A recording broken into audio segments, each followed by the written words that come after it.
Salve, salve, galerinha do bem, tudo bom? Eu sou o Max, esse é mais um Pau na Máquina. Pra variar, tô com meu brother aqui, o Edu Esteves. Tamo junto.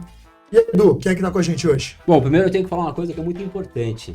Que nós estamos com o patrocínio da Insider. Só que não, mentira. Um dia a gente vai chegar lá. Mas a gente tá com o Contel e tem muita coisa legal pra ele contar pra gente. Conta pra nós, Contel. Fala um pouquinho sobre você e a gente vai desenvolvendo a nossa conversa. Para começar, a gente gosta sempre de perguntar a mesma coisa para quem é paraquedista, que é: em que ano você começou, que carteiras você tem e quantos saltos, quanto tempo, né? Pelo ano já está respondido, quanto tempo de voo você tem aí de paraquedismo? Comecei em 1988, na cidade de Ribeirão Preto, onde eu nasci, no Aeroclube de Ribeirão Preto, quando a gente saltava de T10. É antigo. Eu tenho a Carteira Nacional de Habilitação. Eu tenho Tandem, tenho a FF, que eu não exerço. E eu também sou rigger pela FAA norte-americana. Legal. Rigger, Quem não sabe, a gente já entrevistou o pessoal que trabalha com isso, né? Só vou reforçar no programa de hoje que o rigger é o cara que é especialista em cuidar do nosso equipamento, do equipamento do paraquedista, de todo ele. Se a gente falar, o rigger é o cara que dobra a reserva. Não, o rigger é responsável por tudo, por recertificação, por qualquer tipo de reparo, por conferir e cuidar do nosso equipamento, certo? Exato, sim, perfeito. Bom, então vamos começar pelo começo da tua história no paraquedismo. Como é que você caiu de paraquedas no paraquedismo? A minha história de começo, ela é muito peculiar, porque eu jogava vôlei por Ribeirão Preto, acho que é infanto juvenil que eu parei, tinha 16 anos, se não me engano. Aí no colegial, no Ângulo, lá em Ribeirão, um amigo meu que era colega de vôlei, veio falar pra mim: Contel, vamos saltar de paraquedas. E quando ele me faz a proposta, a minha reação, que foi super idiota, eu julguei muito ele, né? Eu falei: mas que ideia de jirico, saltar de paraquedas, você quer provar que você é macho, quer provar que você... né? E aquilo foi assim, de jeito nenhum, não vou saltar de paraquedas, né? Que ideia de louco. Isso aos 16 anos. 16 para 17. Eu acho que eu tinha 16 ainda. Bom, esse meu amigo saltou, fez o curso, fez 3 saltos e aquela ideia ficou na minha cabeça: Edu, não me pergunte por quê, mas pra mim acho que era um chamado divino. Ó, segue esse rumo que aqui você vai... Então você presenciou ele fazendo saltos? Não, ele só me deu a ideia. E foi lá nada. E fez? Foi lá, fez. Aí a gente no colégio lá perguntava: fiz um salto, foi legal, não sei o quê. Não me perguntem por quê, ficou a ideia na cabeça. Aí eu me vi no aeroporto de Ribeirão Preto, no Aeroclube. Minha mãe foi junto para me dar apoio moral, tinha 17 anos. E eu fui lá com a intenção de talvez fazer o curso. Eu tava com a intenção de fazer o curso, não sei por quê. Eu lembro que eu olhei aquele Cessninha lançando. Então o Cessninha tinha o piloto, tirava o banco da frente, ficava o instrutor, 2 alunos atrás, que iam ser lançados static line, T10, né, ganchado no avião. E eu vi aquilo lá, o avião passou, lançou um T10, deu a volta, lançou um T10, subiu. T10 era o paraquedas redondo militar, verdão.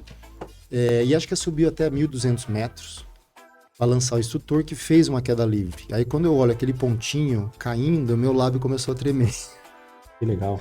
De desespero, me imaginando fazendo passando por aquilo. E acabou que eu fiz o curso. O curso, se não me engano, eram 8 semanas. Então, todo final de semana, ia para o aeroclube, aprendia a dobrar o paraquedas, fazia rolamento, tinha teoria. Então, basicamente, o pessoal ficava lá no aeroclube aprendendo sobre o paraquedas, especialmente a dobragem. E eu lembro também, nessa época, eu peguei meningite e eu fiquei internado no hospital. Eu acabei não participando muito da teoria, eu acabei sendo aprovado, mas eu fiquei em último na sala, por assim dizer. Então, acho que eram 8 ou 10 alunos, o avião levava 2, então o primeiro da sala com o segundo foi a primeira decolagem, o terceiro com o quarto na segunda decolagem, eu fui para a última decolagem. É interessante a gente salientar aqui que como o curso mudou, né? Eu fiz o T10 também, e era exatamente isso. O tempo que se demorava para um paraquedas, entre aspas, muito menos tecnológico, a gente se aprofundava tão mais e treinava tão mais, que o meu caso foi 2 semanas, você falou que a sua... 8.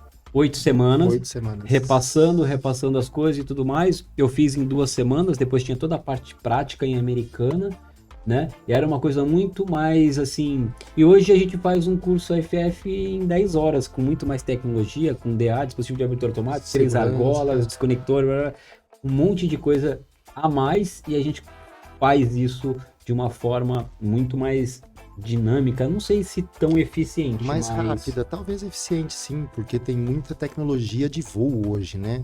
Na minha época, a gente foi formado e assim, não existia não existia o Sky God na área. A gente não sabia voar, a gente sabia cair do avião. Sim.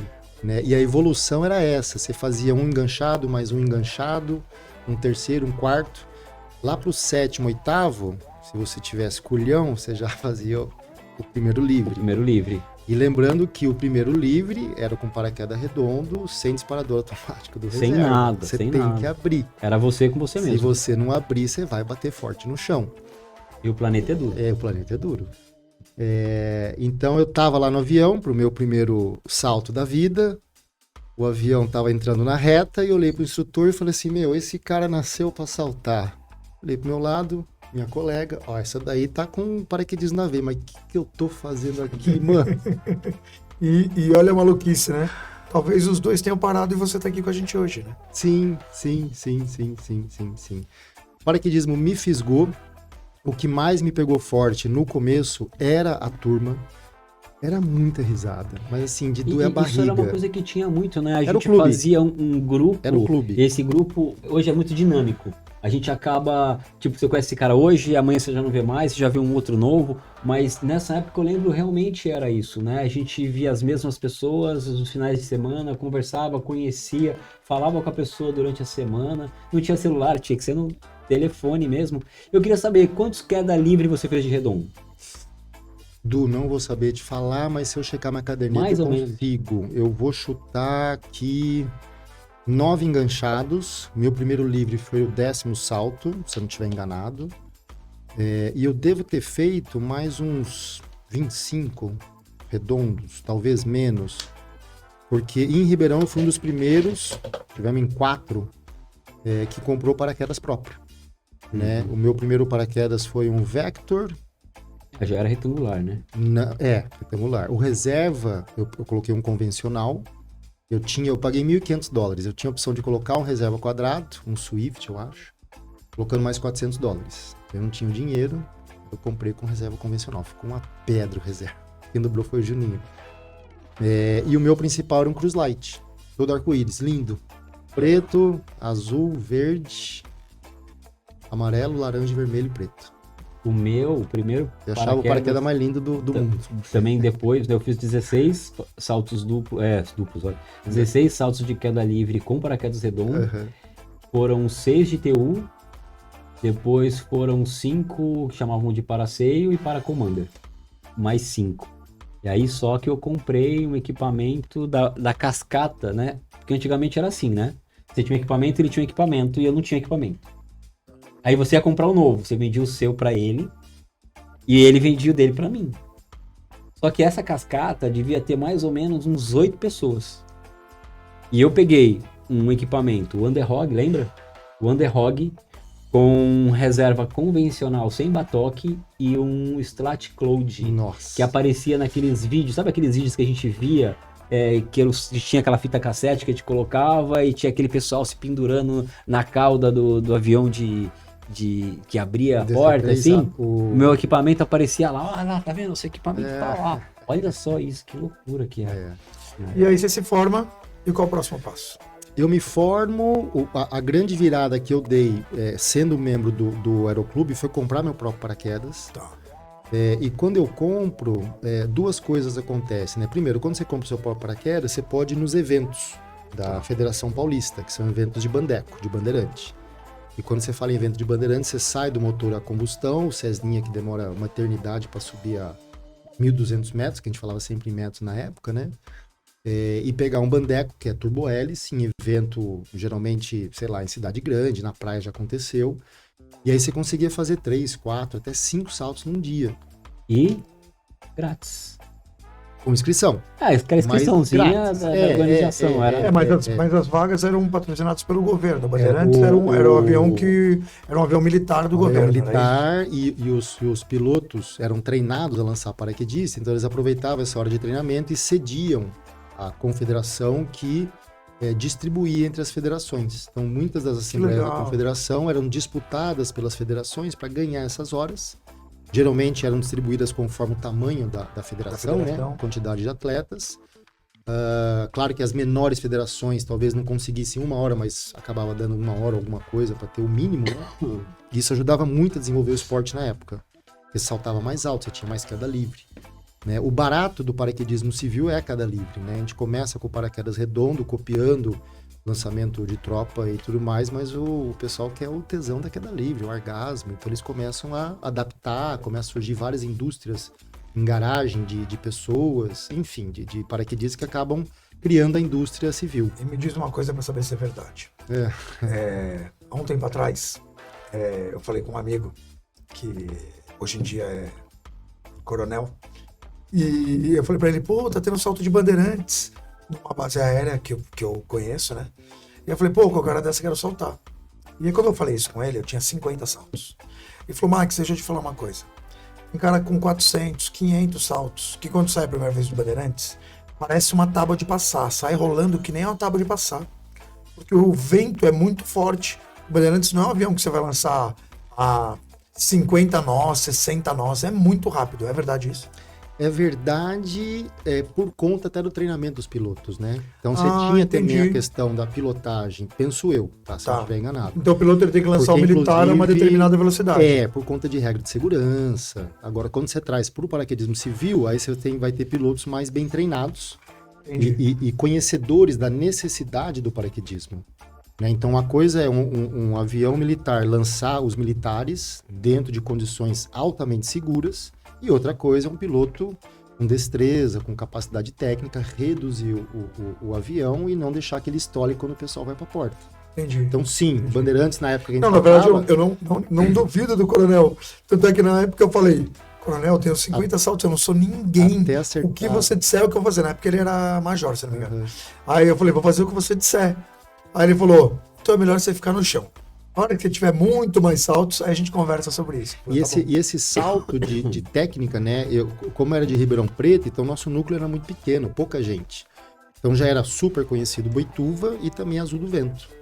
E eu comecei a frequentar as duas áreas. E nesse momento, além de eu ter meu próprio paraquedas, eu também começo a aprender a dobrar paraquedas. Porque eu me encanto com o esporte e eu quero me profissionalizar.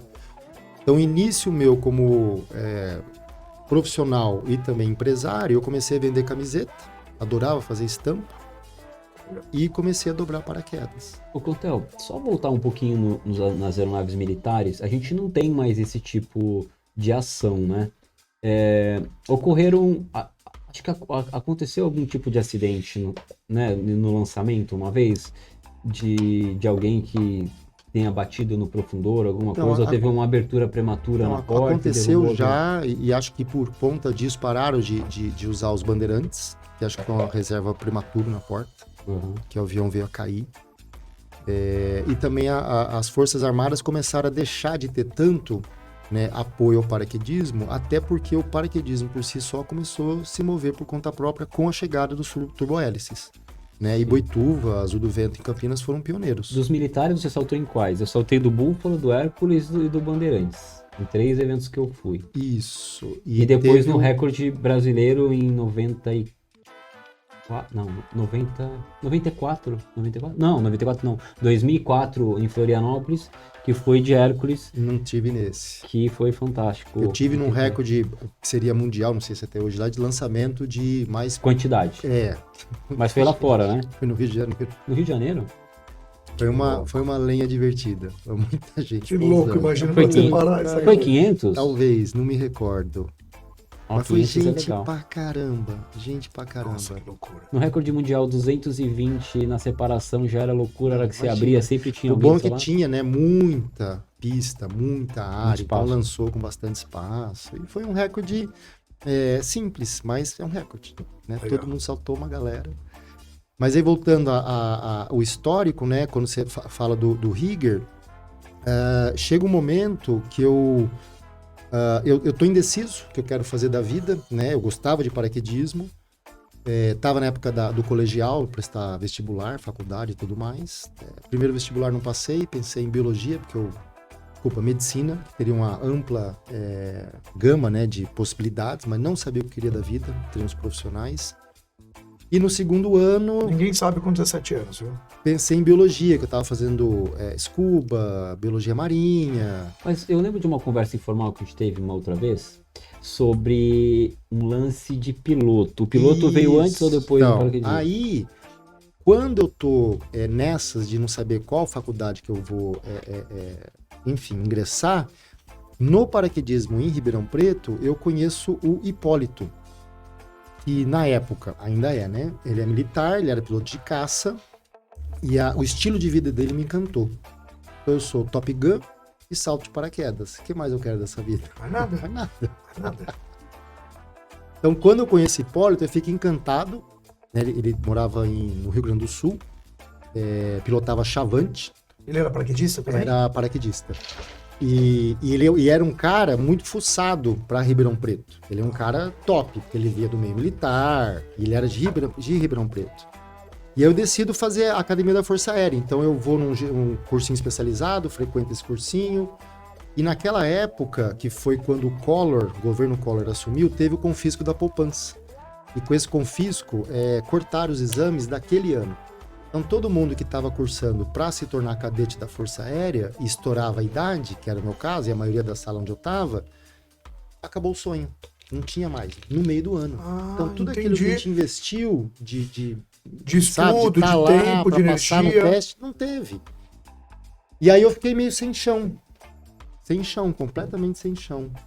E aí foi na Azul do Vento, os irmãos Pedro e Luiz Esper, que lá trabalhavam, né, eram instrutores na área, em Campinas, que começaram a dar a fita, que eles foram para Zephyr Hills, lá em Zephyr Hills, que é perto de Land, na Flórida, fizeram bastante saltos, com bastante salto, tiraram carteira de instrutor e voltaram para o Brasil profissionalizados. Falei, esse é esse o caminho. Vou lá, vou para os Estados Unidos, sou dobrador, o que eu vou fazer? Vou chegar lá, vou dobrar, ganhar em dólar, vou saltar, tirar minhas licenças, voltar e vou montar uma escola em Ribeirão Preto. E lá fui. Legal, com o plano pronto. Só que eu esqueci que era muito tímido. Eu cheguei a fazer uma camiseta azul marinho com Packer escrito atrás em amarelo. Dobrador. Neon. E fiquei lá, não peguei nada de dobragem, meu inglês era péssimo. E aí eu tive a sorte assim, eu tava pensando já em ir embora. Tava lá, comendo batata na fogueira, economizando o máximo, emagreci. Mas tava vivendo aquele sonho sem ter nada na realidade, né? Lógico. Aí eu vou até uma loja, Sunshine Factory, que ainda existe lá em Zephyr Hills. E lá eu sou recebido por uma pessoa, que eu não sabia era a dona da loja, e eu chego pra ela e falo assim, I want to help. I'm a packer. Era uma loja do quê? De paraquedas. Tá, uma loja de paraquedas. Perdão, uma loja Mas de você chega paraquedas. lá E era uma dizendo- loja grande. Ó, Tá, você chega lá dizendo que você quer uma ajuda. Quero ajudar e eu sou Ajudar, dobrador. Um momento. Ela vai pro fundo, volta. Come back tomorrow morning, 9 o'clock. Vem amanhã, 9 da manhã. manhã. Falei, caraca, mano, isso mudou minha vida. Aquele momento foi Você assim. comentou uma vez comigo o que você comia.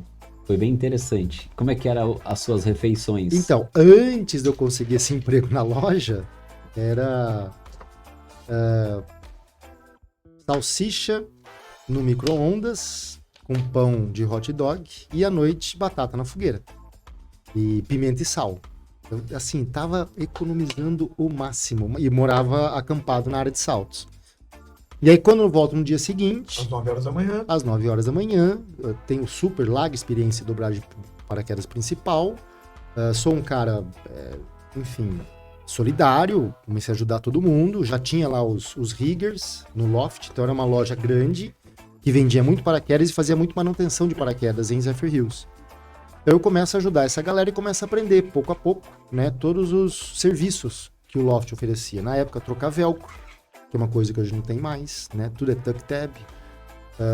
Enfim, fazer patch em velame, trocar uma cela de um velame, fazer logotipia em velame, trocar arnês. trocar tirante de perna. Você fez todos esses trabalhos. Tudo. Eu passei por tudo. Quando eu comecei a perceber que, se eu aprender isso aqui e for pro Brasil, eu vou ser o primeiro. Eu vou nadar de braçada, Eu vou porque é ser o algo que primeiro ninguém faz. rigger FAA do Brasil homologado, né? Pelo paraquedismo, né? Formado nos Estados Unidos. Aí eu Que era a FAA, desculpa a minha ignorância. Federal Aviation Administration. Então é a ANAC deles. Tá. Lá a FAA, a ANAC deles, eles regulamentam a formação do mecânico de paraquedas. Então isso passa... Que é o rigger. E aí, como eu tinha também larga experiência, foram 2 temporadas, quando eu fui aplicar o meu exame, eu já fui direto para Master Rigger. Tinha um Sênior e um Master, eu já tinha tantas dobragens, já tinha na caderneta, e fiz pro Master. Aí quando eu volto pro Brasil, saltei também bastante por lá, aí quando eu volto pro Brasil, meu negócio é manutenção. Monto aqui em Boituva, lá embaixo, numa salinha, a Carpe Diem, foi minha primeira loja. Já comecei a vender alguns acessórios, vendia camiseta. Era um loft de rigger. Era um loftzinho pequeno. Era esse espaço aqui, ó. Um pouquinho maior. Tinha uma máquina de costura, comprei outra, cheguei a ter 3 e fazia manutenção. E aí e nesse ganhei empreendimento destaque. você tava sozinho ou tava com alguém? Tava com a minha primeira esposa, a Greik. Ah, tá bom. Minha primeira esposa. E aí Que era monitor em Ribeirão Preto. E aí você vai vender... Pela qual me apaixonei. Aí você vai vender camiseta e fazer manutenção de paraquedas. Aqui em E Boituva. vender acessórios. E vender acessórios. Isso. Você vendia Aí eu- equipamento também, né? Eu Aí lembro. foi um passo, comecei a participar dos simpósios da indústria de paraquedas, a PIA, e aí eu comecei a me envolver com a indústria do paraquedismo. Aí foi um ano que eu comecei a vender paraquedas. Quando eu fui lá, já Em um ano trouxe você alguns virou representante de alguma marca? de marcas. Hoje eu continuo Legal. sendo dealer, né, que a gente chama, representante da PD, da UPT, da Sunpath, da Wings, Cypress, Que Vigil, legal. que são as marcas que eu represento hoje. Que legal. LB, né, Larsen Brusger. 2004 ou 2005, que foi aquele simpósio em Campinas? Acho que um dos eventos Água mais... de Lindóia. Não, Em Campinas. Foi um Foi o dos terceiro eventos simpósio. mais legais Não, que foi eu participei da minha vida. talvez o maior evento do paraquedismo. Na Em América Latina termos inteira, né? de magnitude. Nossa, foi incrível. Foi 2004. E era grande em que sentido? Que eu não consegui compreender, porque eu não participei. eu montei o Simpósio Airpress em 95, eu acho, em Água de Lindóia. Eu fiz um segundo em 96 ou 97, não me lembro. Difícil, né? Memória, tanta coisa. E foi o terceiro simpósio que, quando eu me reestabeleço, de novo com loja, só que aí com outra loja, Airshop, que hoje é do Pedro San, que é meu concorrente, meu irmão, meu parceiro. A gente monta o Simpósio Airpress. E nesse simpósio vieram todas as fábricas. Foi incrível. legal, incrível. Também, e pessoas também referência no esporte Total. em todos Craig, os sentidos. Kirk. Kirk, como é que chamava o Birdman lá, o rapaz lá? O... Esqueci o nome dele. Já vou lembrar, o Foi Birdman. o primeiro voo de wingsuit que eu fiz na minha Aí, vida, ó. só que eu tinha só 150 saltos. E eu falei que tinha 500. E foi nesse simpósio também que a gente teve a reintrodução do TRV. Chris Verdade. Gay, junto com o... Esqueci o nome dele. E essa galera casca grossa da época veio toda pelas empresas? As Todas empresas pelas que empresas. convidaram. O Chris veio pela Glide Path International, que já não existe mais. Flight Concepts, que virou depois de Glide Path. E eles tinham o Prodigy, que era um velame de TRV, que era muito versátil. Bom para quem estava começando, era estável. Legal, Então dava para fazer muita formação. entendi. E aí começamos a bater recorde em cima de recorde de E- TRV no Brasil. TRV, pra quem não sabe, é... Trabalho relativo de velame. Você sai do avião, você comanda o paraquedas, abre o paraquedas, logo que você sai, e o barato é formar estacas e diamantes. Então estaca que é são uma formação configurações feitas com paraquedas. estável.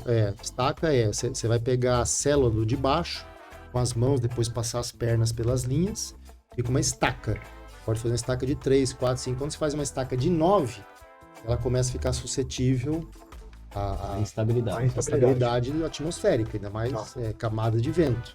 Agora, quando você faz uma estaca, aí esse cara da estaca vai para esse canto do paraquedas. Aí vem outro aqui, forma 2 paraquedas embaixo, um em cima, e você coloca mais um embaixo, você formou um diamante. Aí você tem uma formação Ah, e você vai multiplicando os concisa diamantes. e Eu tenho estável. tem uma foto do do Paulo Assis, do tiozão. Isso. Ele tá no recorde com 100 paraquedas, Isso. que é uma formação em Tem diamante que ser o diamante. de TRV. Tem que ser o diamante. O diamante é o mais Estável. Estável possível. que você pode conseguir. Olha que legal, E tem- eu não fazia ideia de por que tinha esse formato. Eu achei que era só por uma questão de que alguém achou que era bom ter um, depois dois, depois três, depois quatro. E o que na é mais verdade, não. curioso nesse salto são os raps, né? Quando dá merda. Uhum. Que as pessoas se enrolam nos paraquedas. Já tive envolvido em 2. E tem filmagens, se a gente colocar no YouTube, de tentativas de recorde, que você tem aquela formação colossal, voando, estável. Só que daqui a pouco ela passa por uma camada de vento que está contrária ou está muitos graus. Então, na medida que a pontinha da camada começa da formação começa a entrar nessa camada, ela começa a voar para o outro lado. Aí Nossa, tudo zarado. desmonta tudo. Desmonta O tudo. tio falou, eu evito falar um pouco de acidente, mas o tio comentou na época que nesse recorde mundial dele, tipo, morreu um cara ou dois. Não vamos falar. Vamos por conta falar que disso, acontece incidente. Foi E rock uma and roll. coisa importante também, no TRV, você tem altura de separação, onde você tem tempo hábil para conversar com quem você está enrolado, tem todo um procedimento técnico, quem desconecta antes, sempre a comunicação. Como você tem algum paraquedas parcialmente inflado, você não está caindo rápido. Então Entendi. o tempo está a seu favor. Então quem faz isso tem que ter sangue frio, tem que saber que se der merda, Que é tem que só ter calma. acalmar, checar a altura. E Geralmente ver como vai resolver. Geralmente quem Isso. tá abaixo é que tá o paraquedas enrolado, quem tá acima. Então quem tá abaixo que não pode fazer nada, ele fica checando a altura. Entendi. E o em cima que tá enrolado e tem alguma forma de olhar o paraquedas que tá dele, né? E tentar desvencilhar ou do paraquedas que tá enrolado ou do próprio, ele que vai tentar desfazer o wrap. Entendi. Se não deu, falou pro cara de baixo que tá ruim, pode ir embora, e nunca usa a palavra desconectar, pode ir embora, aí o cara ainda confirma. Eu vou? Sim, você vai. Aí o cara desconecta. E é batata. 99% das vezes, desconectou, alivia tudo. Entendi. Aí é um pedaço de pano voando no corpo do cara, é só ele pegar e jogar fora. Entendi. E voa o paraquedas dele livre. Perfeito. Na verdade, eu brinco que tem um monte de coisa que a gente tem dúvida sobre saber o que fazer, e a maioria delas está lá no teórico do FF, né? Porque no teórico do FF diz isso. Se você se chocar com um paraquedista, os dois com paraquedas aberto, qual é a primeira coisa a ser feita? A resposta é comunicação. Isso, perfeito. Tá lá no FF. Perfeito. Eu lembro também, Contel, isso foi uma coisa assim que ficou bem marcante. Você trouxe, logo que a Wings começou ela teve nesse simpósio, né? E o Brasil foi o berço que a gente vendeu muito Wings aqui, né? Sim, foi um bastante. equipamento que foi bem divulgado e aí patrocinou alguns times e tudo mais, e foi bem bacana. Eu, particularmente, gosto muito desse equipamento. Ele é Os ótimo. dois. E veio, esse eu também tenho, né? Eu tenho meu equipamento principal, o equipamento que eu uso diariamente é o Wings. Eu acho o melhor custo-benefício que existe. Ele Eu é. acho que gosto dele demais, né? E eu lembro do dono lá, né, o representante, não lembro, alguém chegou e falou pra ele, não, mas essa aba aí vai estragar, porque essa aba não vai dar certo, não sei o quê. Aí ele falou assim, se der algum problema, eu te mando um novo equipamento imediatamente, não sei o quê. E a gente tinha, né, aquela sala que você montou com todos os fabricantes, cara, a gente ia passando em cada quiosque, sempre tinha Foi no hangar. no hangar, e aí tinha os brindezinhos, as coisinhas, conversa, já podia comprar, né, diretamente ali. Já pensou se a gente tivesse isso aqui hoje em dia? Você conseguir, né? Eu Trocar ideia com o tô- cara que fabrica, você conseguir trocar com o cara que fabrica, né? Uhum. Porque eu acho que isso é incrível, é Então, muito legal. Deixa eu só fazer uma pergunta que é baseada nisso. Isso foi você, quando eu trabalho de loft, de rigger, ou já existia AirPress? Que Então. eu já quero introduzir o assunto Quando- pra gente caminhar junto com o AirPress também. quando- Esses simpósios, eles eram baseados no seu trabalho de rigger, ou já AirPress. foi pela AirPress? AirPress. Então vamos contar a história da AirPress AirPress. também, Vamos, pra gente poder vamos, entender, vamos. pra gente voltar pro simpósio. Pronto, eu volto pro Brasil, monto o loft em Boituva, já entro na área de comércio de paraquedas. Existia no Brasil a revista Skydive, que era um jornalzinho muito bem feito pelo Laerte Gouveia, o Aedo Soria, o Gaúcho, o Bacarelli, e tinha o apoio da Confederação. A Confederação bancava o envio para todos os confederados, então era um jornalzinho... Federação Brasileira de Paraquedismo. Isso. Então era um jornalzinho que atingia todos os paraquedistas. E aí o Laerte teve a ideia de ir além, né? Lançar a Skydive em bancas como uma revista de Air Sports. Ele era da Legal. aviação e a revista era linda. Então, quando ele faz esse movimento, acontece uma lacuna dentro do nosso paraquedismo de uma revista. E eu era contribuinte da revista, eu gostava de escrever. Legal. Que era Skydive, né? Que era Skydive. Meu primeiro artigo foi no colegial sobre o Big Bang, a formação do universo.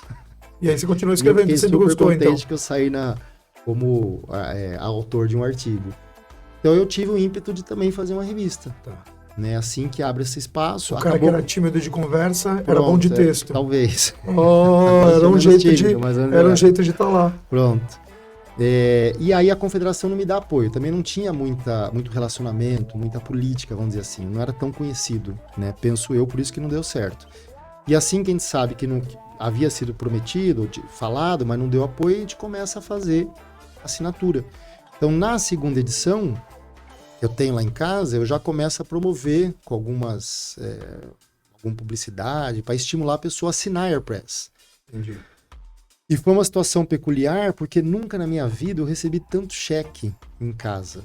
Né? A oficina que eu tinha era em Boituva, em casa, ou num galpão, que é embaixo de casa, e tinha o endereço da AirPress, então quem ia assinar, escrevia um cheque nominal AirPress, botava no corrente e recebia esse cheque, e já fazia a assinatura da pessoa.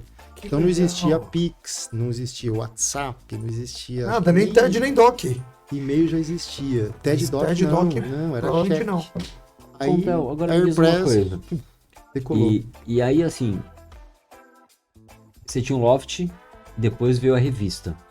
A revista, ela acabou meio que tomando um pouco do seu tempo em relação ao loft também, ou você conseguia tocar as duas coisas? Conseguia tocar as duas coisas, e eu era sócio, né, junto com a minha primeira esposa, a Greik, e aí houve o rompimento, houve o divórcio.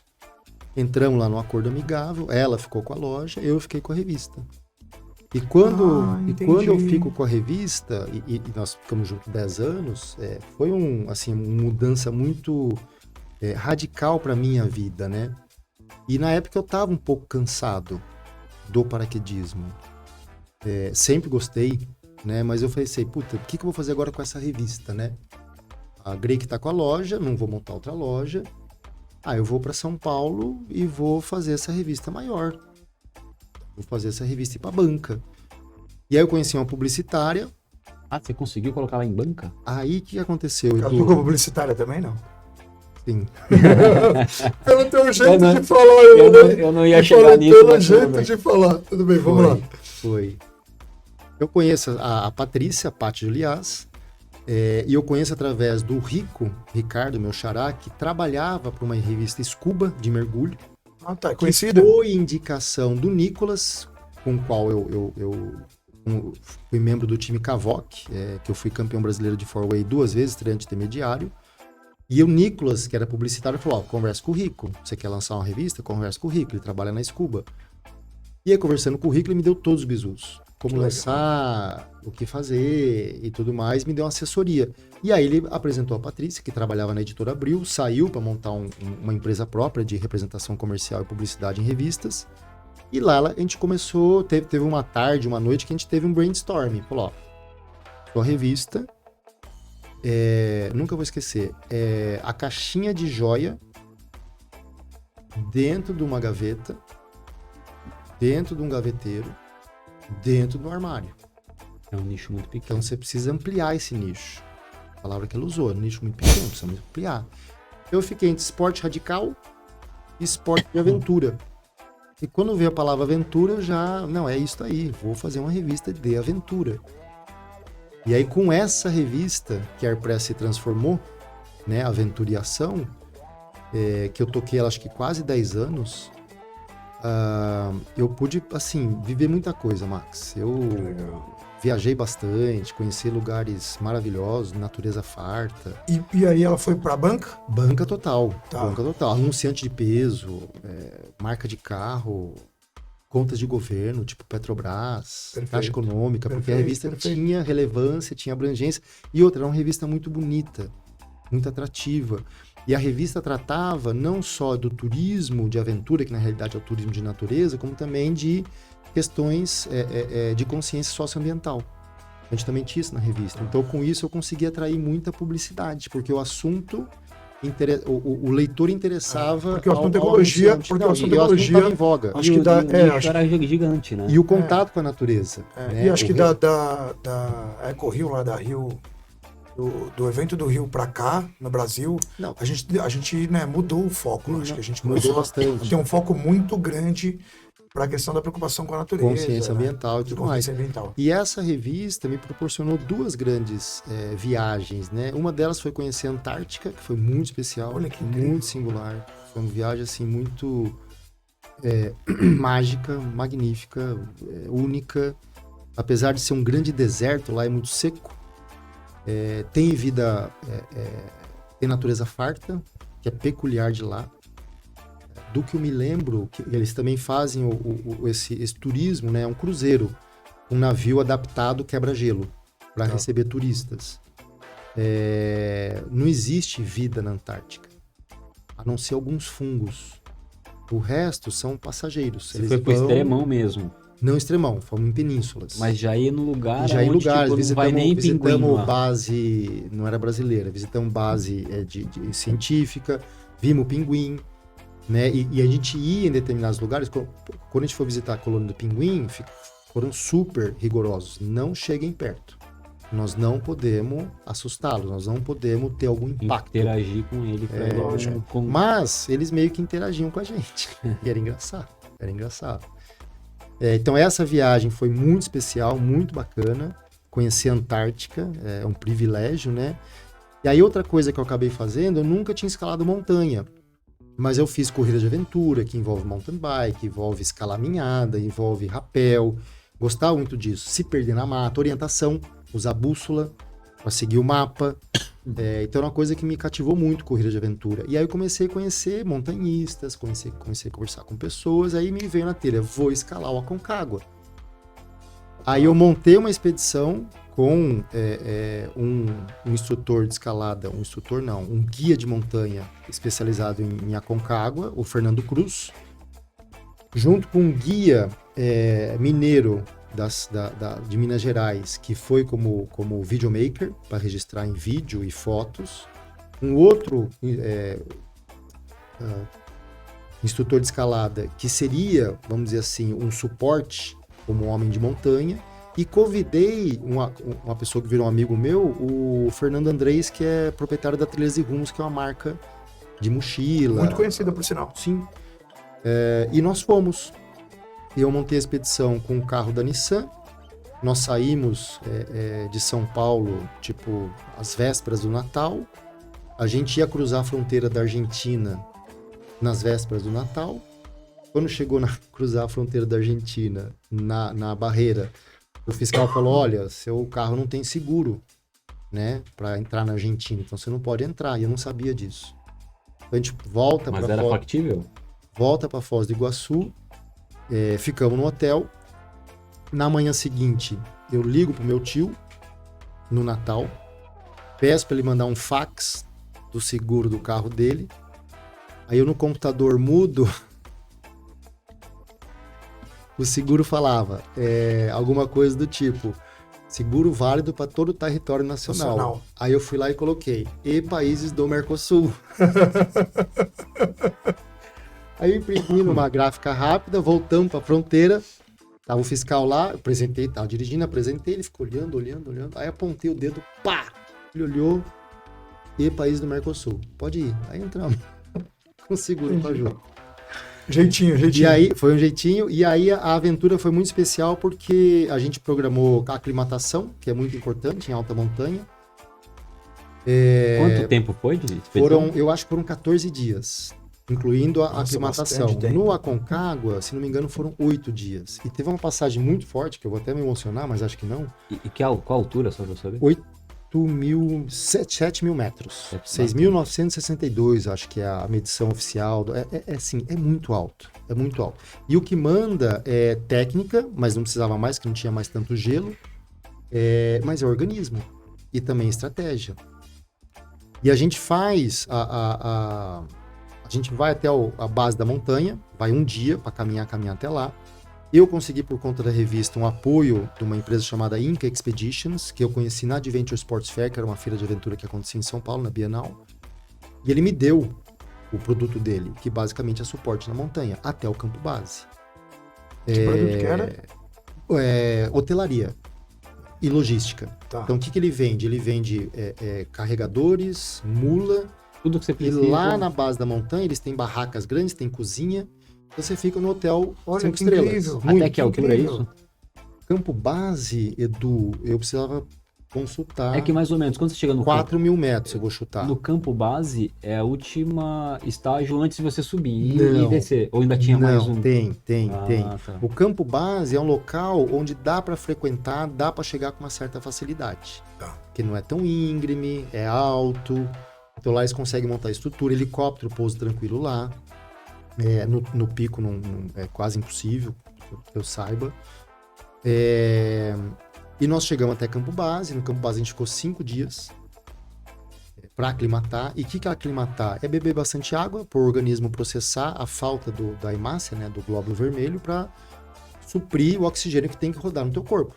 É o corpo né? se Então, acostumar com a quantidade de oxigênio que tem naquela altura. menor. Então, como isso? Captar mais oxigênio. Como isso? Colocando mais glóbulo vermelho para fazer esse transporte do oxigênio. Então, quando você se esforça muito, você tem uma parada, assim, radical no organismo. Pode ser uma dor de cabeça, é super comum, mal-estar. O que você tem que fazer? Parar, respirar, tomar água e deixar o corpo voltar numa situação normal. Diz que fica tudo muito moroso, né? Assim, tudo muito difícil, tudo muito cansativo. Então, cansativo porque você não tem energia, que é o oxigênio. O oxigênio é a energia do corpo, né? Você fazer o corpo, né, conseguir fazer a musculação, o músculo funciona com a base de oxigênio. Então lá no campo base, 5 dias para aclimatar. Quando chegou o terceiro dia, aí a gente faz o primeiro porteio, né, levar mantimentos. Então a partir desse dia a gente começa a desmamar daquela estrutura que dá suporte para quem está escalando. Tem gente que faz sozinho, não tem estrutura, aquilo lá é caro, mas como eu consegui, usamos. Então, quando a gente começa a subir, eu penso assim, puta, agora chegou a hora. Porque até então, a gente estava num hotelzinho 5 estrelas, e agora que a gente vai encarar de frente e, pô, tomara que a gente consiga. Nunca vou esquecer. Eu deixo meus colegas, estamos em 5, né? Deixo meus colegas avançarem, aí eu paro, ajoelho e converso com a montanha. E falo o seguinte para a montanha, ó, se formos merecedores, que a gente atinja o cume. Então, hoje eu peço permissão para entrar aqui. Então, para mim, também teve um quê meio espiritual, sabe? E acho que, sei lá, eu acredito que deu certo. Ajudou essa oração. Mas a gente teve muita sorte. Porque a gente faz o primeiro porteio, desce, 2 já começaram a ter dor de cabeça. Então, a montanha é hard, é complicado. E esse degrau aí, esse próximo step já é consideravelmente, tipo, subiu mais 1.500 metros. Não tanto 1.500, Edu, mas alguma coisa próxima. E já começa a mudar a dor de cabeça, o corpo, você tem que ir devagar. A gente pode falar que é um tipo de hipóxia? Sim. É uma hipóxia mesmo, né? É falta de oxigênio. Falta de oxigênio, pode matar. Mal da montanha, esse é o mal. O mal da montanha começa com falta de oxigênio. Né? E você tem que tomar cuidado, tem que ir devagar. Então, para terminar o Aconcagua, o que foi crucial? A gente faz o porteio campo 1, volta, fica mais 2 dias aclimatando, volta para o campo 1, agora desmamado. Então nós estamos com as nossas mochilas. Dentro da nossa mochila, com mantimento, tem a mochilinha de ataque, que é a mochilinha que a gente vai usar no dia do cume. E no dia seguinte, a gente faz o campo 2. Para depois do campo 2, no dia seguinte, ataque ao cume. E lá não tem mais ficar esperando, então, porque lá a gente começa a definhar. Então tem que ir rápido. Entendi. Não tem mais aclimatação. É chegar... E o dia do cume, ele é muito louco. Você tem que acordar mega cedo. Vai ser um trajeto longo, mas a distância não é muito longa. Mas ela é amorosa. Só que o caminhar é passo a passo. E é pé ante pé. É só isso. É só isso. Se você for mais que isso, você vai quebrar. Você não vai conseguir chegar. É muito louco. Você tá sem energia, você tá sem oxigênio. Então, o principal é que eu falo, você tem que ter disciplina, não é só o corpo. Por mais que seu corpo aguente, você tem que ter disciplina para fazer da maneira que foi passada para você. Orientação, a gente tava com um bom guia. né? Atividade física, eu tava em forma, eu trabalhei para isso, aeróbio, musculação e tudo mais. E sorte. A gente teve muita sorte, porque a gente não pegou tempo ruim.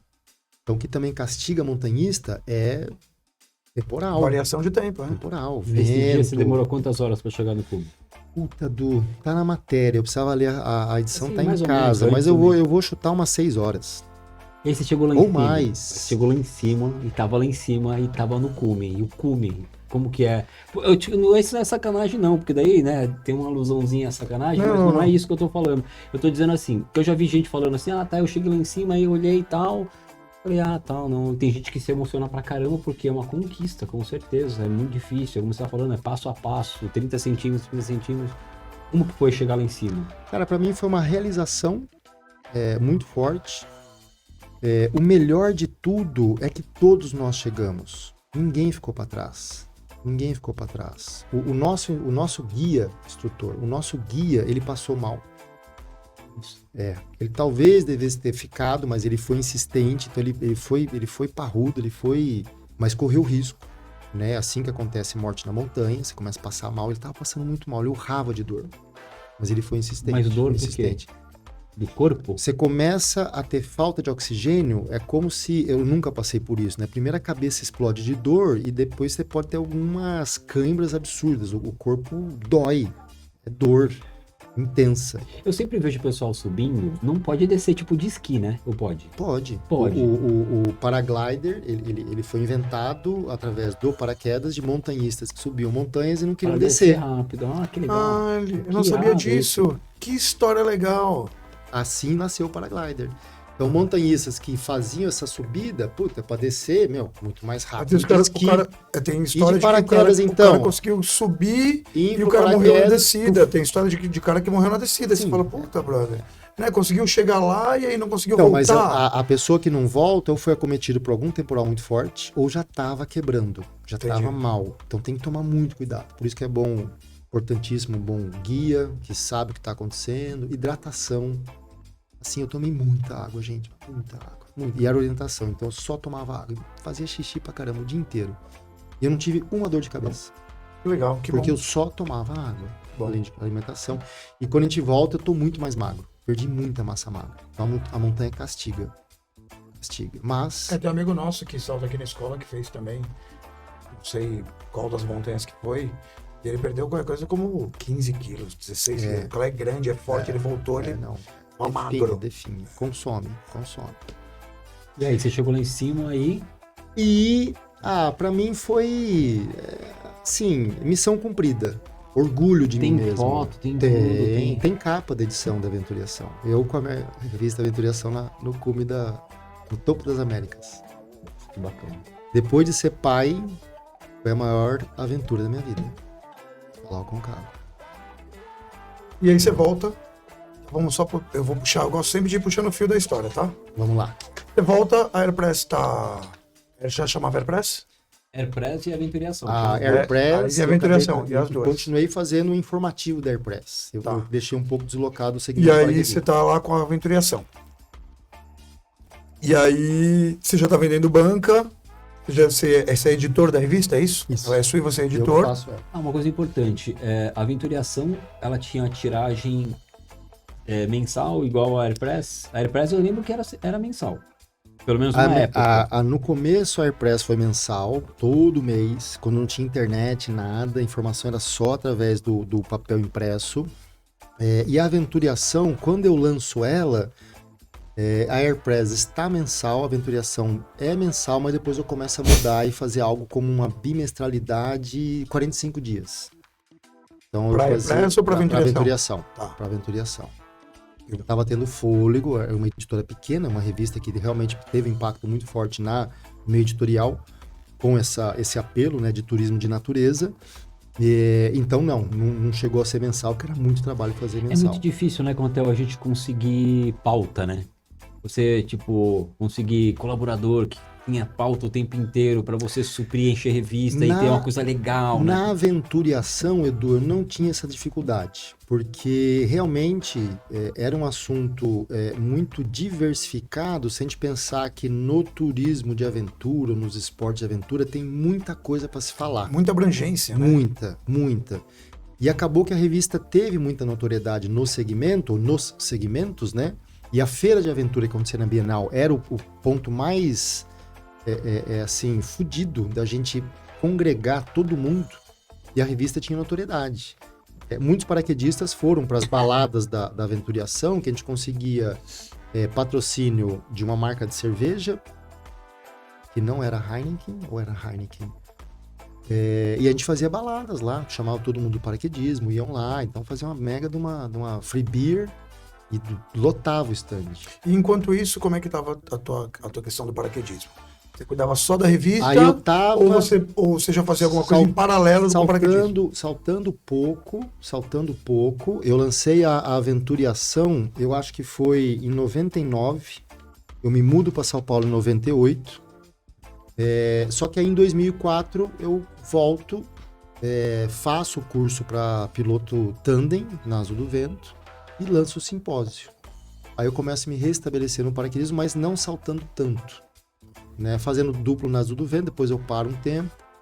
E o simpósio você organiza, porque você já tinha contato com as empresas. Sim, Acho sim. que por conta de ser rigger, você já tinha isso? Por conta de Não. vender equipamento? Vender Ou de ter equipamentos, porque eu me representação dos me equipamentos? envolvi no Aí comércio. você já tem acesso às empresas que Isso, fabricam, Isso. porque se você é representante, você tem acesso a eles, e aí através do acesso a eles, você monta um simpósio, é isso? Isso. E eu copiei os moldes da PIA, Parachute Industry Association, que faz a cada 2 anos o simpósio. Só que o nosso simpósio envolvia também atividade de saltos. Então o fabricante vinha, montava uma tenda, um stand, trazia demos, né, para o pessoal testar. Você já teve também nas PIAs? Sim, Você viu? sim, quase todas. Um que eu gosto de ver bastante é aquela competição de dobragem de reserva. Não tem. Não, mas teve. De dobrar de reserva? Sim, teve. Tá, Tem. não lembro. Era uma competição, quem ganhou foi uma mulher. Eu não sei se é? eles fizeram durante Não várias teve. vezes. Não, Mas- não.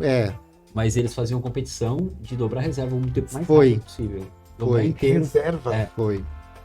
Tem no YouTube, você colocar assim, Reserve Pack Competition PIA aparece. Tem. Você falou isso agora, eu fiquei tão... quando eu fiz essa faculdade, né, na loja Sunshine Factory, que eu virei rigger, eu era o primeiro a chegar e o último a sair. Eu não ganhava hora extra. Eu tava aproveitando meu tempo lá, chegava de Aprender. madrugada, dobrava, e eles tinham sempre o shelf, né, o armário lá, cheio de caixas, que eram os paraquedas para ser feito o serviço. Geralmente redobrar de reserva, recertificação, uma linha estourada, um PET, enfim, tinha lá o serviço. E tinha lá uma etiquetinha, um casulinho plástico, que você pegava a etiquetinha, pegava a ordem de serviço, você sabia o que tinha que fazer. O rigger, chefe, colocava lá no sistema de papel. E aquela prateleira estava sempre cheia. E aí chegou o Easter Bug, que é o bug de Páscoa, que é o último evento da temporada, né? Eu fiquei 2 temporadas, que é a temporada de inverno. Começa o Turkey Meet, que é o encontro do peru, Thanksgiving, ação de graças, novembro. Passa Natal, tem alguma coisa em fevereiro que eu não me lembro, e depois tem... Ação de Graças é o maior feriado americano, né? Isso, Esse isso. aqui, a Ação de Graças, é maior do que o Natal nos Estados Unidos, Sim, né? Que é sim. gigante. Sim. E aí tem o bug final, que é o bug da Páscoa, e acaba a temporada. O pessoal que veio fugir do inverno americano, norte-americano, europeu, volta para casa deles, para as áreas deles e tudo mais. A partir daí, dentro desse cenário, né, de várias caixas, como eu comecei a chegar muito cedo e sair muito tarde, as caixas sumiram. Então, pela primeira vez, no meio do Easter Bug, eles não tinham mais nenhum serviço, que a gente deu conta de tudo. Entendi. Né? E isso que o Du falou do reserva, eu lembro que eu tinha essa questão também de dobrar rápido, que não é uma coisa muito boa para um rigger, mas eu dobrei um reserva em 10 minutos e 32 segundos. Caramba! Tudo, 10 até e fechar 32. tudo. Só faltou o lacre. Lacre eu não coloquei. Nem assinei a caderneta. Melhor. É muito raro. Não, tem que ser uma coisa com calma. Bem, só dobragem, né? Tá. Tem inspeção, enfim. Deixa eu puxar mais perto da gente, então. Aí, em 2004, você faz o curso de Tandem Pilot. Isso. E aí você monta uma escola sua, como você Não, pretendia lá no nunca- começo, Não. ou você vai saltar com alguém? Não, eu saltei para Azul do Vento. Então, sempre na minha carreira de salto duplo, que é uma coisa que eu gosto muito de fazer, sempre prestei serviço para uma escola. Nunca pensei em ter escola, porque, assim, eu já tenho uma loja, tenho uma revista, vou ter uma escola ainda. Eu prefiro muito mais. Hoje eu salto na GoFly, adoro a escola. Boituva é um ambiente muito bom para quem faz salto duplo, que é o lugar onde mais salta no Brasil. Isso é importante também para o profissional, né? Se manter atualizado, se manter current, como a gente fala em inglês. E é uma escola boa. Adoro saltar, né? Boituva, Tandem, enfim. Perfeito. Eu já sei a resposta, mas eu vou fazer para que as pessoas saibam. A gente faz uma pergunta para todo mundo aqui, e eu sei a resposta de uma das perguntas. A primeira pergunta é, fazer as duas, tá? O que você mais gosta de fazer dentro do esporte, dentro do paraquedismo, da sua profissão? E o que você não faria por dinheiro nenhum? A gente sempre pergunta isso para todo mundo que vem aqui. A primeira eu sei a resposta, mas por favor responda pra gente, que é o que você mais gosta de fazer dentro Pois do paraquedismo. hoje eu tive muitas felicidades no esporte, né? Eu sou atual recordista brasileiro de grandes formações, que lá na Califórnia, 103 brasileiros, tomara que a gente consiga bater os 108 esse ano. Não serei mais recordista atualizado, mas serei recordista eternamente. Fui campeão brasileiro com o Cavoc, que até hoje nós somos amigos, um time de four-way, né, FQL4, que foi uma experiência muito marcante no esporte. Então, minha vida esportiva, técnica, ela teve trunfos pessoais, por assim dizer, né? Agora, hoje, eu faço salto duplo. E o que eu mais gosto de fazer no esporte é proporcionar essa fantasia para as pessoas, né? Essa alegria. É uma coisa, assim, que me move muito. Eu gosto do que eu faço. Eu brinco muito com o passageiro, tiro onda, faço piada, justamente para descontrair, para perceber que eu tô lá para andar de bicicleta, Tirar a fazer uma função. coisa mecânica, automática. E eu acho que eu mando bem, porque, assim, nunca tive problema com passageiro nervoso. Mas, para mim, a satisfação maior em saltar hoje é proporcionar essa fantasia para as pessoas. O salto duplo, para mim, é uma faceta do paraquedismo que envolve estritamente, tecnicamente, turismo. As pessoas vêm para cá para saltar de paraquedas para experimentar o gosto da adrenalina, né? Saltando de paraquedas, que é muito forte, é muito marcante. E é a porta de entrada pro esporte. Porta de entrada para o esporte. Porque muita gente fala, porque o salto duplo, porque é muito comercial, porque é muito business. Só que as pessoas esquecem que é através do salto duplo que as pessoas conhecem o esporte. E hoje em dia, acho que, sei lá, 95%, eu tô chutando, tá, galera? É total chute. Mas é porque é o que eu vivo aqui em Boituva. Acho que 95% das pessoas que conhecem o esporte, que vão virar atletas, elas conhecem o esporte através do salto duplo. Com certeza. Então acho que é a porta de entrada, é como o esporte fica conhecido para todo mundo. Sim, é a porta de entrada, e quando o salto duplo foi desenvolvido, sempre se teve como cartão de visitas. Ó, vem cá experimentar o que a gente faz. Deixa eu te dar um gosto, né, do que é saltar de paraquedas. Isso lá há 40, 50 anos. Agora, o que eu não faria por dinheiro nenhum, No esporte. isso eu aprendi com o Fábio Pombo, que é meu guru, meu teammate aqui na GoFly. Hugo Pombinho. Pombinho.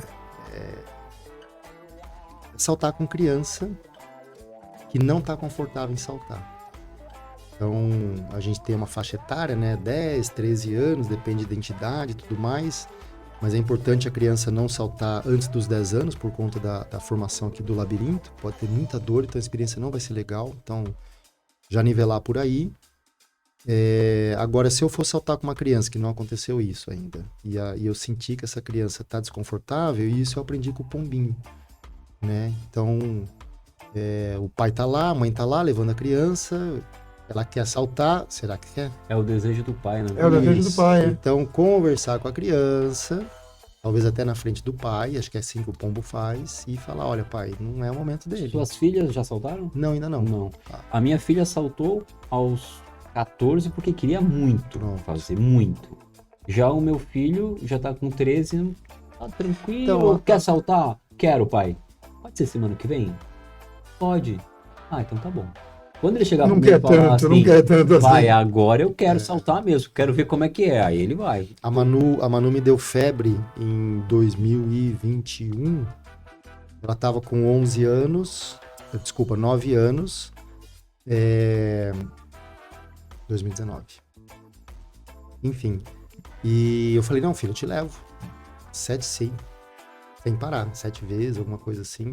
Aí quando chegou no seguinte, que ela fez 10 anos, no véspera do aniversário dela, eu falei, filha, você não quer trazer seus coleguinhas aqui amanhã na área? Se é sexta-feira, você faz um salto com o papai? Ai, pai, não sei. Se não sabe, não tá na hora. Não tá na hora. E você já saltou com alguma criança que não gostou? Já saltei com uma criança, foi de Hércules. Minha nossa. Tomei um capote na saída. E acho que por isso que ela não gostou. Que ela não chegou tão feliz. Mas ela estava motivada, o pai estava querendo. No avião ela estava tensa. Talvez esse garoto que eu saltei, se eu tivesse conversado mais com ele, com a sabedoria do Fábio Pombo, talvez eu não tivesse levado. Mas acho que não, acho que eu caguei na saída. Mas isso também acontece com adulto, não é só com a criança. Sim. Muitas vezes o adulto vem pra cá empolgado, preparado, Sim. feliz, querendo muito fazer. E a hora que ele sobe no avião, já dá aquele medinho, ele já fica em dúvida sobre o que ele quer. Medinho. E a hora que a porta do avião abre, muitas vezes chega o pavor, a ponto dele dizer, olha, não quero mais. Sim. Quero voltar com o avião, e ele volta com o avião. Então acho que não é questão de ser criança ou adulto. Eu acho muito justo. Cada um tem. Eu também, eu falo para todo mundo que eu atendo na escola, eu falo o seguinte, aqui a gente não faz nada à revelia. Tudo que a gente faz é combinado. Se a gente combinar com você a posição de você sair, faça a posição de sair. Se chegar na hora que a porta do avião abre, você vai morrer de medo? Vai. Todo mundo morre de medo na hora que a porta do avião abre. Se chegar na hora que a porta do avião abrir e você pensar, não quero ir mais, quero voltar com o instrutor, você vai voltar com o instrutor e tá tudo certo. Na verdade, a gente tá aqui para atender você, o salto é seu, o salto não é do instrutor, o salto não é nosso. A gente nunca vai fazer nada forçando. Então, se o adulto que quer muito, que decidiu que é o sonho da vida dele, que ele chega aqui dizendo que é o sonho da vida dele, ele refuga, por que a criança não pode refugar? Sim. Então, acho que é natural. Não acho nem que esse caso que você colocou possa ter sido um caso de uma criança que não gostou. Tem um adulto também que não gosta, que fala, ai, hoje, por exemplo, eu estava aqui na área, um rapaz estava super empolgado, veio num grupo, eram 3 amigos, os 3 fizeram lá o VIP Challenge, o salto mais legal que tem, os 3 compraram junto, fizeram tudo junto. O cara era carioca. Aí ele chegou aqui super empolgado, aquele jeitão mais alegre, mais descolado do carioca, né? Carioca típico. Aí eu troquei uma ideia com ele, sou santista também, a galera da praia se entende. Fiquei batendo papo, falei, e aí, todo mundo na hora que a porta abre vai ter medo. Ele falou, não vou. Falei, cuidado, se prepara, é bom se preparar. Não tô dizendo que você vai ter medo, é bom se preparar. Ele falou, não, mas porque eu tô tranquilo, eu quero muito. Eu falei, legal. Aí o cara pegou e fez o seguinte, ele falou, vou lá, quero muito, tô tranquilo. Tá ótimo. Aí o cara pegou, subiu, quando ele pousou, eu fui conversar com ele, né? Saber, será que ele tava tão tranquilo assim? Falei, e aí, chefão, como é que foi? Teve medo? Ele falou, olha, medo do avião eu não tive, medo de sair do avião também não tive. Quando eu saí na queda livre foi incrível, foi muito legal. Mas depois que abriu o paraquedas e o piloto Thunder deu umas voltas comigo, ficou girando comigo, aí me deu labirintite, eu fiquei tonto, fiquei enjoado, fiquei com vontade de vomitar, então não gostei. Ai. Então é isso, às vezes a experiência do cara foi o tempo inteiro muito boa. E no final teve alguma coisa que ele não gostou, ele pode dizer, não gostei de saltar.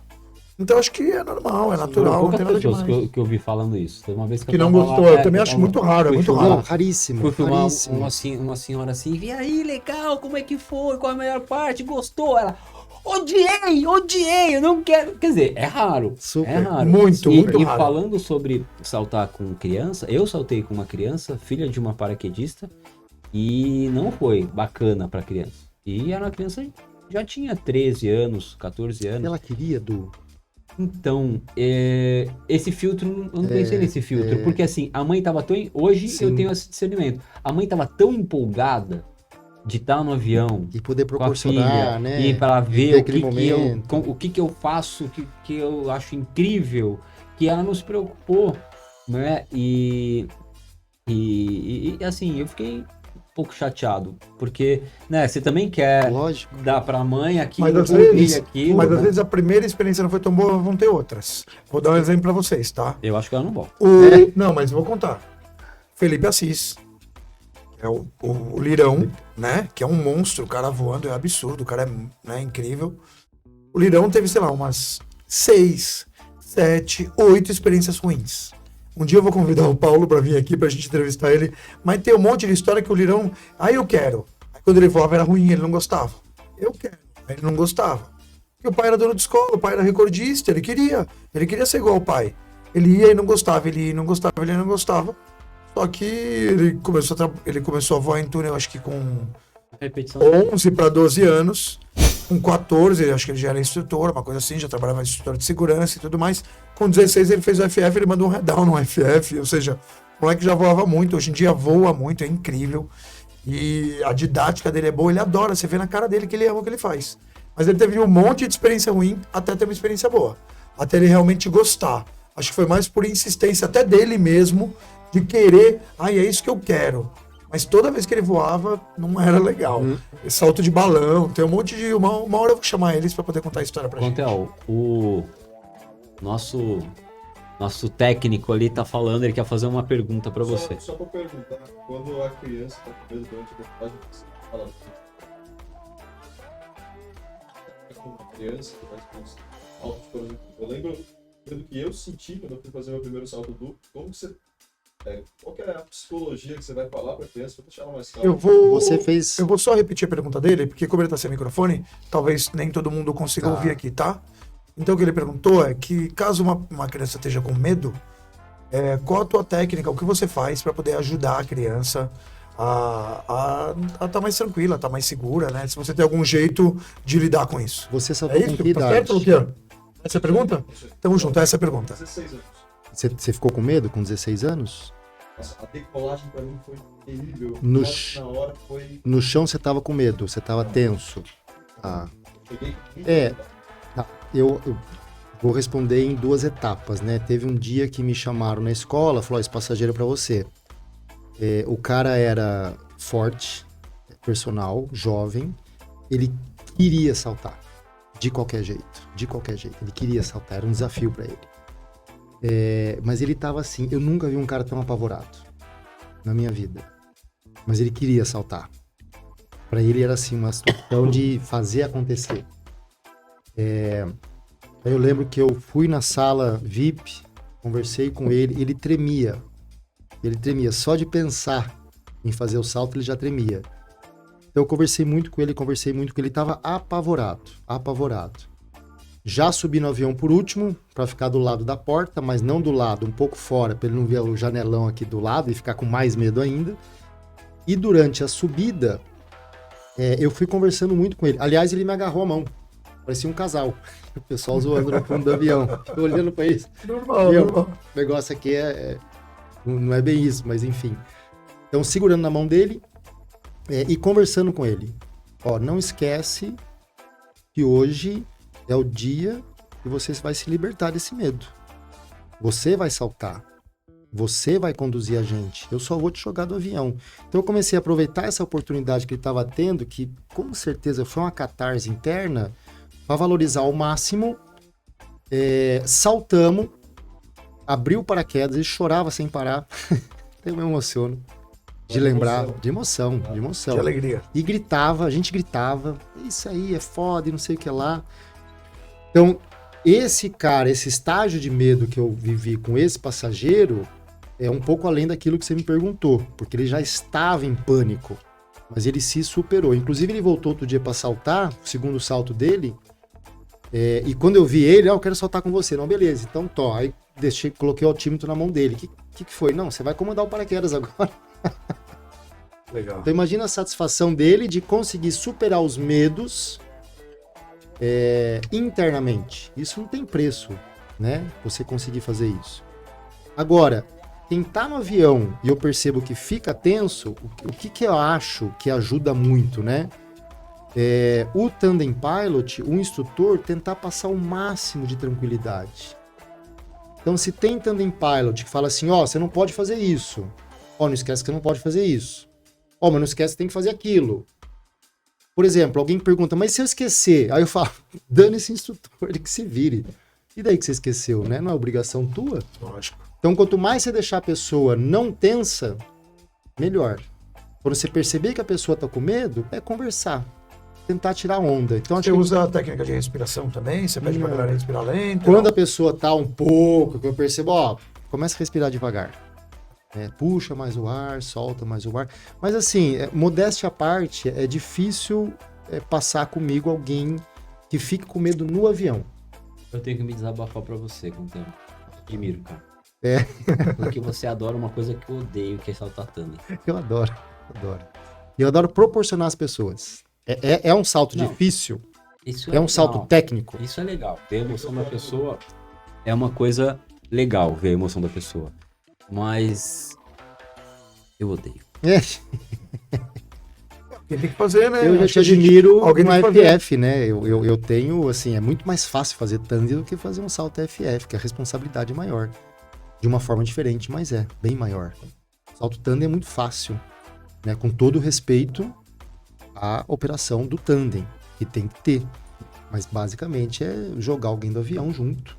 Claro, né? Tem todas as questões que envolve a pessoa não fazer isso ou aquilo, mas quanto mais você deixar ele descontraído, à vontade, mais ele vai curtir e não se preocupar em outra coisa. Se eu falar pra ele, ó, não pega esse punho, ele vai o não a pensar gente não ouve, quando né? o paraquedas abrir, entrar em pânico, é o punho. Foi como eu falei, né? No curso a gente fala disso Não também. segura minha mão. Ei, não pega não, não, mas é tem porque instrutor eu que até não hoje faz baixa, isso. não baixa a perna. Não. É o elefante branco, é o elefante não, branco. Você fala, não, não pense no não. elefante branco. Acabou, É isso. acabou. Né? E se eu esquecer o que tem que fazer? Foda-se, instrutor. O Curte o instrutor salto. se vira, curte o salto, ele tá ali pra isso. né? Agora tem uma pergunta também que a gente sempre faz. Conta pra gente. Uma ou duas histórias bem divertidas de alguma coisa que aconteceu aí no teu esporte, na revista, Divertida. no salto, no Caramba, recorde, Edu. seja lá o que for. Divertida. Marcou. Foi engraçado, não importa Foi, que você foi se divertiu, engraçado. que pra você foi divertido. Sim. Ou alguma pane, alguma coisa assim. Ah, boa. Engraçado que eu fui ter minha primeira pane, eu salto desde 88. Eu fui ter minha primeira pane em 2012. Caramba. 2012, primeira pane. Sempre fui dobrador, sempre dobrei meu paraquedas, eu nunca fui performático, né? Nunca gostei de SUP, quer dizer, gosto de SUP, mas eu nunca me senti impelido de querer ter um velame de altíssima performance, como ver em seus pousos. Mas é uma delícia, é bacana. Nem todos são de altíssima performance. Então, mas eu gosto, é legal. Eu faço às vezes SUP Depois conversa. com duplo. Um SUP assim, dá aquela lambida no chão, uma delícia, é pilotagem. E quando eu tive minha primeira pane, eu reconheci, né? Tipo, tava tudo embolado, tentei batocar, o paraquedas estava parcialmente aberto, falei, não vai ter jeito, né? Não lembro o nome do passageiro, fulano, posição da perna, põe a perna para trás, eu desconecto, tie hook, já comando, mas nem precisava, e o reserva abre. E assim que ele abre, eu falo assim, fulano, eu acabei de ter minha primeira pane. Aí ele fala pra mim, eu tô sentindo seu coração bater nas minhas costas. Nossa senhora. Imagina a drena que eu não tava. A drena do coração batendo no peito, quase querendo sair do peito. Tá arregaçando as costas dele. E essa foi uma situação engraçada. Quer dizer, a gente tá numa situação de emergência, mas eu me lembro de absolutamente calmo. A gente tem altitude, a gente tem altura. Não tem o que fazer, lida com a situação. Mas eu tava a milhão, tava adrenalado pra cacete. E ele que me deu a fina. O coração tá batendo nas minhas costas. Nossa, já pensou? Devia estar pulando do peito ali, né? E é engraçado isso, né? Você ter falado da emergência no duplo. E se a gente não falar pro cara que tá na nossa frente que teve, ele nunca vai saber. Talvez não. A maioria, Talvez acho que é não, deu um praticamente solavanco, todos, né? Papum, palavra. Se é um Ele acha que é solavanco, é normal. rápido, ainda mais com Skyhook, é muito rápido. Só dá Muito aquele rápido. alçapãozinho e depois você já tá subindo de novo, não sai nem da posição. O cara horizontal. devia cobrar o dobro dele, teve 2 quedas livre, pô. Se eu vi esses dias. Teve um cara que falou assim, meu, você teve 2 quedas O que livres. eu acho, o que Aí eu foi acho, o muito que eu acho legal. engraçado, não vou citar nomes, mas na minha equipe, às vezes tem chorinho, né? A gente sobe mais alto, por espera. Aí tem gente que não gosta. Fala, meu, mas queda livre, nós vamos cair mais. Eu adoro, né? Aí a piadinha é, bom, tem que pagar hora extra, né? Que a gente trabalhou mais, caiu Agora mais subiu tempo, mais, né? Subiu tem que mais. ter um profit maior. Eu adoro também, viu? Eu agradeço. Eu vou muito com o Zé, né? E aqui, vira e mexe tem espera. Final de semana tem espera. Pô, vamos subir Porque a gente tá subindo. mais. E aí tem que esperar um pouco, porque tem o avião lançando. Tem que esperar ele terminar de lançar. Os paraquedistas chegarem na altitude correta para poder lançar o nosso. Exato. Enquanto tá esperando, o que a gente faz? Sobe. Então eu já saí a É que o Zé- 13.800, o Zé é 14 mil diferenciado, pés. né? É muito legal. Eu adoro. Eu falo que Bom. a gente agradece, a gente fala obrigado, Bom. Zé. Todo mundo no avião comemora. Bom. Agradece ele, fala muito obrigado. Uma coisa que eu gosto muito de fazer no salto duplo é saltar com bons câmeras, né? E assim, Dia vai ser um desses, e tô assim, treinando. e assim que a gente faz a saída, eu só viro pra ele e falo assim: vou cair mais um pouquinho. Aí lança o drone. Legal, legal. É Deixa um bom, pouquinho. gostoso. Deixa Pra um ter um pouquinho de pouquinho no de queda drug, livre, salta né? um pouquinho de queda no livre. drug, rola um pouco do no drug pra depois poder. No limite, lógico. Não tô falando de sem Lógico. seguro, eu sei disso. Eu É, tenho no que ouvir o cara. limite, nunca Eu sou um lógico. cara super seguro. Nunca passa de 50 segundos, né? Nem fale, né? A gente teve um caso aqui, né? Nem passa de Não 50 vou nem segundos. falar disso. Já tem histórico, né? A gente De tem instrutor história. que A esqueceu gente de tem lançar drug, né? Mas isso aí é outra história, não é pra agora. Eu tô começando a filmar. Ainda não sou Legal, um bom cameraman, legal. mas tô aí com um tantinho de salto essa semana agora. Eu fiz uma promessa pra mim mesmo. E todo dia durante a semana, de segunda a quinta, eu faço pelo menos um salto filmando. Já que você tá começando legal. a filmar, deixa eu te perguntar uma coisa. Pode perguntar. Quanto tempo tem de queda livre um tandem? 45 segundos. 40. Não, de queda livre? É. 3 segundos, você me pegou. Você me pegou. Só 3 segundos, de 2 a 3 segundos, Tem que é o três- tempo de lançar a de drug, 3 a 10 de segundos queda no livre. máximo. Depois é queda depois tem a drug, Queda não tem mais a assistida. queda livre, é queda assistida. Pegou o malandro. Tava desprevenido, Essa tá eu ia vendo? pegar também. Todo empolgado. Essa eu ia pegar também. Essa é a pergunta do curso de tandem. Olha só. Essa pergunta cai no curso de tandem. Eu sei porque eu já acompanhei o curso de A tandem. resposta correta é de 5 a 7 segundos, no máximo 10. E aí depois a queda assistida. Que a gente fala, quanto tempo tem de queda livre? Aí o cara pensa, pô, o tempo é antes de abrir o paraquedas. Não é. Óbvio. Você lançou a drug já não é queda livre. A drug já tá te segurando. Pé, pegadinha. Já tá pendurado lá, você não faz mais nada, vai pra Mas frente. tô curtindo muito, sabia? Legal, Tô adorando legal. filmar salto duplo. Entender como cada tandem é, como cada um faz, que tipo de saída cada um tem, pra entender como é que é o voo de cada um. E você se adaptar, eu só salto com aluno. Então com o aluno você tem que se adaptar ao aluno. E aí eu vi que o tandem é exatamente igual, você tem que se adaptar a ele, você tem que entender como cada um de vocês voa pra gente poder voar pra vocês. Sim. Né? A gente poder voar da melhor maneira. Sim, sim. Para pegar a E melhor trazer- filmagem para o passageiro e principalmente para o piloto tandem. Se eu entender como cada piloto tandem voa, vai ser mais fácil de eu fazer meu trabalho bem feito. Sim. Sem dúvida. É isso? É isso aí. O que você tá rindo? Eu tô começando, Edu. Tô quietinho, não falei Tomando nada. pancada aqui. Pô, eu que tomei pancada, eu fico na boa, sabe por quê? É só 32 anos, eu vou ficar na minha aqui. Tá, Tudo certo, Condão? Tudo ótimo. O que mais você tem aqui para acrescentar? Você tem alguma coisa que você gostaria de falar pra Como gente? não tem pra já- acrescentar? Pelo amor. Queria falar O quê? das... A revista. Não, a gente vai falar de muita coisa. Eu não falei para acabar. Porque eu falei qual é o próximo passo, deixei para ele. Eu só levantei a bola para ele cortar. Tchan! 30 anos, edição 30 anos da Airpress, uma longa jornada, né? A gente ficou fora na pandemia e agora retomando. Esse ano, começo de ano, a gente vai lançar o portal também, airpress.com.br. Hoje é um blog, está um pouco aguardando o lançamento do portal. E é muito gratificante poder voltar, né, com a revista aqui para o nosso segmento e fazer parte da divulgação do esporte. E agora que ela tá com 30 anos, como é que faz para poder adquirir ela?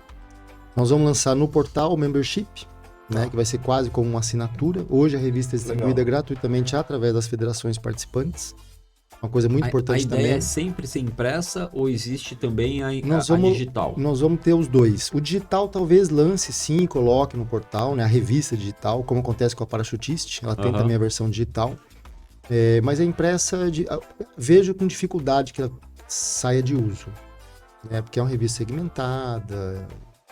Não sei. Eu adoro o impresso. Como eu adoro o impresso. E também é um hábito, né? Por mais que seja uma pessoa jovem, ter uma revista, enfim, e é trimestral. São 4 edições ao ano impressa. Tá. E o portal vai trazer mais informação, agora com essa questão da comunicação em audiovisual. Então mudou muito, né? Eu tô tendo que reaprender ou ter gente comigo que saiba lidar, né? Especialmente com redes sociais, que não é meu forte. Uma coisa importante, Contel, você trabalha com venda de equipamento também, e acessórios e tudo mais. Quem quiser comprar um capacete, altímetro, óculos, qualquer coisa que precise para a prática do esporte, como é que entra em contato com você? WhatsApp, E qual é? que é uma revolução na comunicação. 11 99 159 5053. Perfeito. Esse é o WhatsApp. Todos os Perfeito. assuntos, seja comércio de equipamento ou a própria AirPress. Se você não ouviu, não se preocupa. Tá no YouTube, é só você voltar e ouvir de novo qual é o número, tá bom? Eu Antigamente coloco lá. a gente fazia que nem rádio, né? Dizia, repita. Hoje em dia não precisa, né? A gente tá lá no YouTube, a Já gente tá. volta e tá de novo. Não, mas eu vou colocar lá a legendinha lá. de Pronto. boa. Perfeito, animal. Pronto. É isso então?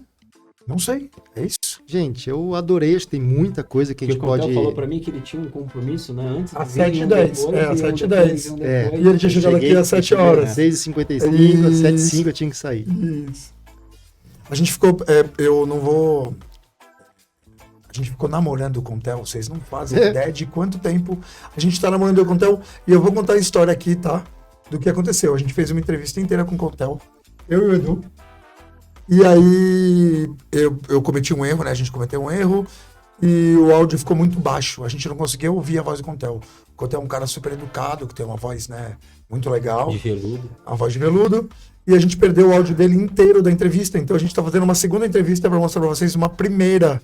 Ainda bem que eu até esqueci dessa primeira. Eu e o Edu, a gente ficou super triste, se desculpou com ele. Então a gente ficou namorando muito tempo para conseguir agendar com ele uma entrevista. E a gente precisou de 2 para entregar uma para vocês. Mas tá perfeito, a gente tá muito feliz de ter você aqui. Meu, você tá há muito tempo no esporte, você é um cara querido por todo mundo. É um cara que eu não conhecia, eu vinha conhecer na que a gente fez, né, na outra. E é um cara que eu, admiro, que acho muito legal. Acho sensacional esse lance de você ser apaixonado pelo salto duplo. Eu acho que isso é raro no esporte, mas é imprescindível para que o esporte continue. Eu acho que é imprescindível a questão do salto duplo. Então, eu Esse fato dele ser apaixonado é uma coisa que até agrega muito, porque às vezes o cara certo por um caso certo, às vezes. Exatamente. Né? E não é à toa que te escolhem quando tem um caso especial, quando tem um passageiro especial. quando é Entre alguém outros, especial. sim, né? Dentro do staff, algumas vezes o próprio Fábio Coutinho, Fábio Pombo, dependendo da demanda, né? Mas esse do rapaz. do rapaz, musculoso. Clauber, virou amigo. Ele tava muito pilhado, mas muito pilhado. Contel, é você. Então, e aí Vai lá, eu você. acho isso incrível, Contel. Sim, Você ter. A gente precisa de pessoas como você. Não só na questão da revista, do equipamento, do piloto tandem, de tudo. Acho que são essas pessoas, são as pessoas como você que fazem diferença no esporte. Como você, como o Edu. Eu brigo o tempo inteiro com ele, eu encho o saco dele o tempo inteiro, mas eu adoro ele. Acho que é um cara que é importante pro esporte. Sim, Acho que alguém total. que tá no esporte há Se dedicando. 10, 15, 20, 30 anos se dedicando ao esporte, E são fazendo essas diferença. pessoas que fazem a diferença, Sim. que mantêm o esporte aí. Sim. E é um esporte muito restrito. Eu canso de falar isso e vou falar de novo. Sabe quantas pessoas tem hoje com a federação em dia? Não importa qual federação seja no Brasil. Você sabe quantas pessoas? Quanto é mais ou menos o número? Perto de 4. 4.500 pessoas. É pouco. Quantos habitantes tem no país? Ou seja, a gente Não, já é é um- a minoria da minoria da minoria. Não é um microcosmo, é um peidocosmo. Isso, e para manter isso ativo, a gente precisa de pessoas com Se a gente iniciativa. conseguisse 0,5% da população, olha quanto que a gente Não, ficaria. mas se a gente conseguisse 0,000 e a gente não tem isso. Eu já Então, fiz essa conta, não tem vamos fazer agora, essa né? conta, vamos fazer. Mas eu acho que é imprescindível ter pessoas, e acho que é por isso que o nosso podcast existe também, porque eu sou um cara também que briga para fomentar o esporte, para fomentar com que as coisas aconteçam, para Sim. pensar em eventos, em atividades, não importa de que maneira, acho que você pensa através do equipamento, através da revista, além do salto duplo. Eu penso em evento, eu penso em atividade. O Edu pensa na questão do curso, da questão da formação das pessoas, de trazer informações novas e de discutir informações que as pessoas não discutem na página dele. Então, acho que tudo isso é importante para o esporte. Toda vez que a gente discute algo, que a gente debate sobre algo, não importa de que maneira ou que a gente realiza, a gente faz com que as coisas aconteçam, a gente está fazendo com que o esporte cresça. Então, sou teu fã aí. Mais um. Obrigado pelo convite. Irmão. Muito feliz. Obrigado. Vamos terminar, Obrigadão, vamos terminar obrigado. com o soquinho, que é a assinatura daqui. Obrigado. Pau na máquina. Galera, queria falar pra vocês o de sempre, né, Edu? É o de sempre. O de sempre é: se inscrevam no canal. Muita gente assiste nossos vídeos. Eu vou nos eventos de paraquedismo. Eu tô aqui na área em Boituva, as pessoas me encontram, falam: nossa, tá muito legal o podcast, tenho assistido, tenho acompanhado. Teu trabalho do Edu, sensacional. A galera tá gostando, tá tendo uma repercussão muito positiva, muito legal. As pessoas trazem ideia de gente para chamar, de coisas para conversar com a gente, mas a gente ainda tem pouquinha gente inscrito. Então, se inscreve lá, ativa o sininho para quando sair entrevista nova, com uma galera sempre do bem, com uma galera sempre especial, vocês estarem sempre atentos e poderem ver, beleza? E ajudar o canal a crescer pra gente continuar nessa luta aí, certo? Pau na máquina. E a gente tá devendo, você sabe. Sei, Se tô der, devendo. vão cobrar a gente, com certeza, nos comentários. Vamos que fazer no próximo um ao vivo. Ó, o do Contel é o 10. Tá. Vamos fazer no 20 o sorteio. Então, mas não é nada, é 10 semanas. Passa rápido. Vamos fazer no 11º e no 20º? Vamos fazer no 20º, e aí a gente vai fazer a campanha para a gente alcançar os 1.000 inscritos.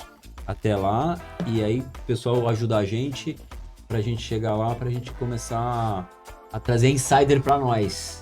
A fazer, começou com o Insider, terminou com o Insider. Vai que os caras te Olha, vai ver ouvem. lá, os caras Vai que os caras te ouvem do animal. Acho que pode ser isso sim, mas aí nós vamos dobrar. Porque como a gente não fez ainda, então vamos dobrar. Você vai dar um de Dilma, cara? Vamos dobrar, porque a gente falou que era ou um salto de paraquedas ou um passeio de balão. Então a gente dá os dois. A gente dá o salto de paraquedas e o passeio de balão. Pode ser? Pode. Então é isso aí. Vamos botar a mão no bolso. Bora lá. Tem que investir. Isso. Galera, mais uma vez, muito obrigado. Hotel, de novo, muito obrigado. Edu, muito obrigado. Vamos se despedir. Tá me aturando.